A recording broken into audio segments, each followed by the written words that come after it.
बड़ी खबर आपको बता दें, गुवाहाटी से आ रही है, जहां पर शिंदे गुट ने बड़ा फैसला लिया है। मीटिंग चल रही थी और इस मीटिंग में बड़ा फैसला लिया गया। बागी एमएलए ने शिंदे को फैसला लेने का अधिकार दे दिया है। रेडिसन होटल में चल रही बैठक में यह फैसला लिया गया है। अब आप ये समझ लिए कि एक तरीके से जो तमाम विधायक हैं, अब वो आधिकारिक तौर पर ये बातें सामने आ रही हैं कि उन्होंने एकनाथ शिंदे को अपना नेता मान लिया है। उन्हें किसी भी तरह का फैसला लेने का अधिकार दे दिया गया है। उनकी तरफ से आगे का कोई भी फैसला लेने का अधिकार दे दिया गया है।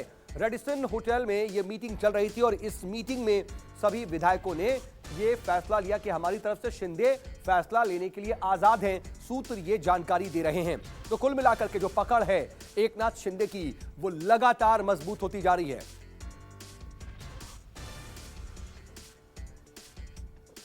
और देखिए ग्राउंड पर क्या कुछ चल रहा है और महाराष्ट्र की सियासत कैसे महाराष्ट्र से लेकर के गुवाहाटी तक इस वक्त सियासी हलचल में घिरी हुई है, वो हम आपको बता रहे हैं। इस वक्त गुवाहाटी में होटल के ठीक बाहर से मेरे साथ मेरे सहयोगी कुमार गौरव मौजूद हैं, तो वहीं मुंबई से भी मेरे कुछ सहयोगी मेरे साथ मौजूद है। दीपक दुबे इस वक्त शिवसेना भवन के बाहर से मौजूद है, तो विनोद जगदाले भी इस वक्त देवेंद्र फडणवीस के घर के बाहर मौजूद है। लेकिन सीधा जल्दी से गुवाहाटी का रुख कर लेते हैं। कुमार, ये बड़ा फैसला और इस फैसले का मतलब यह भी कि पकड़ और ज्यादा मजबूत शिंदे की।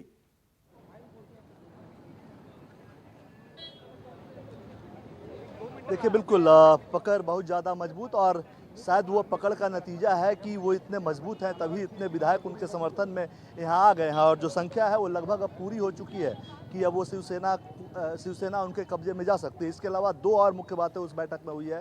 बैठक में शिंदे की तरफ से ये कहा गया है, शिंदे की तरफ से ये कहा गया है और ये बात उनके लोगों के जरिए तक बाहर निकली है। शिंदे ने कहा कि जो सीएम बनने का ऑफर आपने मुझे दिया है वो स्वीकार नहीं है, क्योंकि हिंदुत्व से बड़ा मुख्यमंत्री का पद नहीं है। आपको अगर बात करनी है तो सबसे पहले एनसीपी और कांग्रेस से गठबंधन तोड़िए। यानी सीधा सीधा जवाब, जो कल रात से ये खबरें वहाँ चल रही थी कि शरद पवार ने ये ऑफ़र दिया है कि आप मुख्यमंत्री बनिए, और कल ये भी कहा था कि मुख्यमंत्री ने भी कहा था, यानी उद्धव ठाकरे ने भी कहा था कि जिसको बनना है वो बने, मेरा इस्तीफा ले जाकर वहाँ दे दे। लेकिन सबसे पहले अब उनकी तरफ से यानी कि जो शिवसेना कैंप मुंबई में है, उनकी तरफ से जो कहा गया था उसका जवाब साफ तौर पे मिला है कि उन्हें मुख्यमंत्री का पद नहीं चाहिए। वो पहले से भी कह रहे हैं कि मैं एक हिंदू होने के नाते, बाला साहब का भक्त होने के नाते उनके लीगेसी को आगे लेके जा रहा हूँ, और इसीलिए उन्हें एनसीपी और कांग्रेस से रिश्ता मंजूर नहीं है। उनसे रिश्ता तोड़िए, उसके बाद कोई आगे बात होगी। हालांकि ये कहने की बात है, अब ये साफ है शिंदे वापस नहीं लौटने वाले हैं।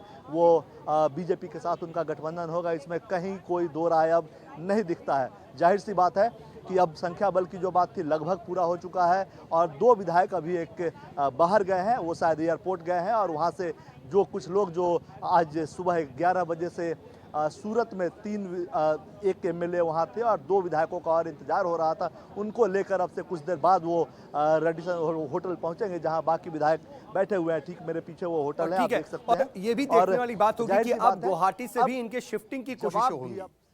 हाँ, ठीक है, यानी मैं कुमार आ रहा हूं आपके पास, लेकिन दीपक जल्दी से आपका रुख कर रहा हूं कि देखिए अब तो सीधे पूरी की पूरी पार्टी पर पकड़ होती जा रही है। एकनाथ शिंदे की विधायकों ने आधिकारिक तौर पर यह कह दिया कि आप कोई भी फैसला लीजिए, आप पूरी तरह से आजाद हैं।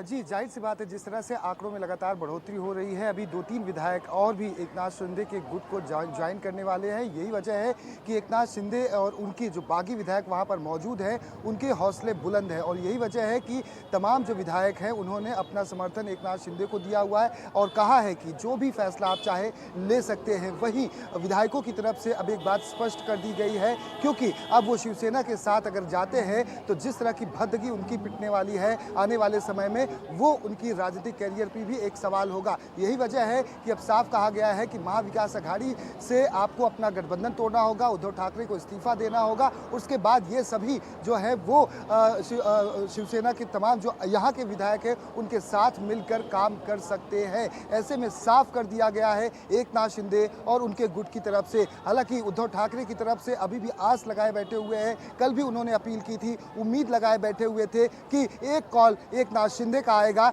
या फिर उनमें से तमाम जो बागी विधायक हैं, जिस तरह के आंकड़े हैं 37 शिवसेना के +7 निर्दलीय, तो क्या उनकी तरफ से अभी तक कोई भी जवाब नहीं मिला है, ना ही उनका दिल पसीजा है, क्योंकि कल उद्धव ठाकरे भावुक थे। वो लगातार उन बागी विधायकों से अपील कर रहे थे कि एक कॉल करना होता, लेकिन अब तक उसका कॉल कोई नहीं असर नहीं आया है। हुआ और हालांकि असर अब मनाने होता की हुआ कोशिश।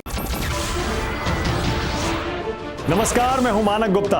अगर आपको हमारा ये वीडियो पसंद आया हो तो इसे लाइक और शेयर जरूर करें, और हां, हमें सब्सक्राइब और फॉलो करना ना भूलें ताकि आप देश और दुनिया की कोई खबर मिस ना करें। तो जुड़े रहिए हमारे साथ और देखते रहिए News 24।